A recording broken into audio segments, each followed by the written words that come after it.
Amibot брендийн XO 900 загварын робот тоосрогчийг танилцуулж байна.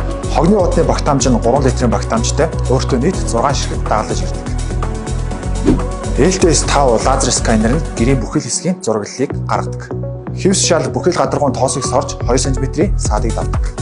Өмнөх загвараас ялгаатай болсон нь чигтэй цэвэрлэгээ болон хураа цэвэрлэгийг нэгэн зэрэг нэг танкнд хийдэг болсон. Чигтэй цэвэрлэгээ хийж явах явцдаа хевс рүү гарахгүй ба зөвхөн шалан дээрээ тоосоо саруулангаа давхар хөнгөн чигтэй арчин. Нэг удаагийн цэнэглэлтээр соролтын хүчнээс хамраад 100-аас 240 минут ажилладаг. Тоос соролтыг 4 төвшөнд, чигтэй цэвэрлэгийг 3 төвшөнд хийдэг. Чигтэй цэвэрлэгийг та их тунд баг гэсэн төвшнөөр хийх боломжтой. Тоос соролтын хамгийн өндөр түвшин нь 4000 паскал. XO 900 загвартай байхад та гэртээ байхгүй байсан ч цэвэрлэгээ роботоо даатгах боломжтой. Гар утасны аппликейшн дээрээсээ нэг л команд өгөхөд хангалттай.